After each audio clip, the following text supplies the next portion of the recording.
pemirsa, kita ketemu lagi di Apa Kabar Amerika, dan di bulan Ramadan ini kami mengajak Anda jalan-jalan ke Dinayat Center of America. Iya, salah satu pusat Islam atau mungkin juga bisa sering dikatakan masjid ya, yang kompleknya ini terbesar di Amerika, baru diresmikan tahun ini oleh bahkan Presiden Turki, karena memang didirikan oleh pemerintah Turki.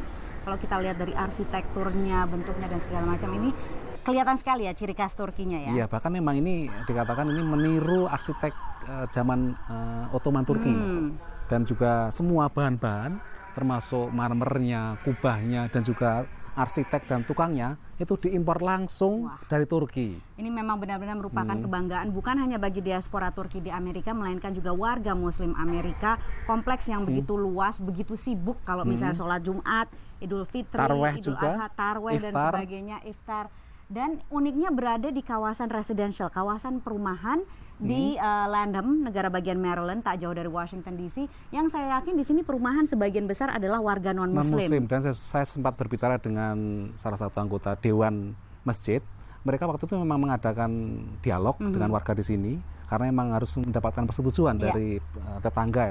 Mereka mengerti setelah dijelaskan fungsi dari masjid ini, karena memang masjid ini tidak hanya masjidnya saja untuk ibadah, tapi juga dilengkapi dengan berbagai fasilitas. Ada ruang pertemuan, ada penginapan, ada Turkish perpustakaan, bathhouse juga. Jadi kalau pijat ala Turki juga ada. Jadi semacam pusat masyarakat pusat ya. Komunitas. Kalau bicara toleransi di Indonesia kan sedang ramai nih, terutama munculnya isu perda daerah.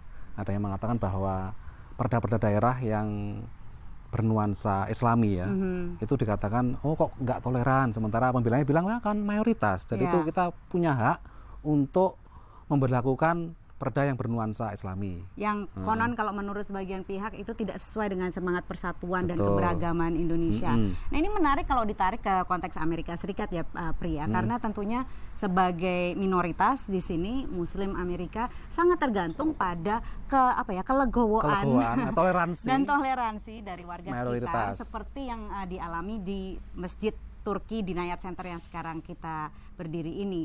Namun selain itu masalah toleransi atau tidak toleran, masalah tarik ulur antara satu paham dengan paham yang lain terjadi di semua masyarakat, di semua bangsa termasuk di Amerika. Jadi dinamika toleransi di Amerika pun juga sekarang ini, terutama yang dialami warga Muslim itu juga sekarang sebenarnya agak sedikit mengalami kegalauan, kecemasan, kekhawatiran karena ada retorika politik yang menyudutkan mereka ya, terutama dengan terakhir pasal serangan di Orlando.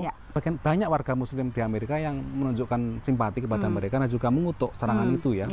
Dan menyatakan bahwa ISIS tidak mengatasnamakan Islam ya. Dan juga bahwa sebagai sesama minoritas ya, kaum LGBT dan kaum Muslim itu tidak aneh dan tidak sulit bagi kaum Muslim Amerika untuk menunjukkan dukungan mereka, karena sebagai minoritas mereka juga mengalami diskriminasi, ancaman kekerasan, kecurigaan, bahkan kekerasan. Dan ada semacam kesadaran ya, kalau saya ngomong sama para tokoh Muslim Amerika, bahwa homofobia dan Islamofobia itu adalah dua wajah dari satu bentuk kebencian yang sama, sistem penindasan yang sama, sistem penindasan oleh mayoritas. Jadi kalau masalah homofobia kemudian hal-hal yang diskriminatif itu juga memang di Amerika pun sebenarnya juga ada, kalau kita katakan keinginan-keinginan dari kelompok tertentu, terutama kelompok konservatif Kristen di Amerika itu yang ingin menerapkan hukum-hukum perda intoleran. Terutama ada ya. Jadi ini perda intoleran kalau di Amerika itu dalam bentuk seperti itu ya, dalam bentuk mengucilkan satu kelompok, dalam hal ini misalnya kelompok LGBT. Contohnya perda yang ada di North Carolina yang mengatakan bahwa orang kalau mau masuk ke kamar mandi umum itu harus sesuai dengan jenis kelamin yang waktu dilahirkan, bukan gender identity mereka. Jadi orang transgender dan sebagainya itu merasa terpojokkan dengan berbagai jenis perda seperti ini. Tapi kalau di Amerika solusinya seperti apa jadinya? Solusinya akhirnya kan di ranah hukum ya. Jadi sebenarnya yang berlaku secara nasional itu adalah hukum positif. Dibawa ke pengadilan, kemudian nanti biasanya yang menentukan terakhir kemudian Mahkamah Agung ya. Dan biasanya memang selalu kalah ya. Mahkamah Agung Amerika Serikat ini fungsinya sama seperti Mahkamah Konstitusi di Indonesia, yaitu sebagai penentu terakhir, penerjemah hukum terakhir di tanah ini. Untuk sementara ini kami pamit dulu. Minggu depan mudah-mudahan kami dapat mengajak Anda jalan-jalan ke masjid yang lain di bulan Ramadan ini. Saya Patsy Widakuswara. Dan saya Supriyono. Sampai jumpa.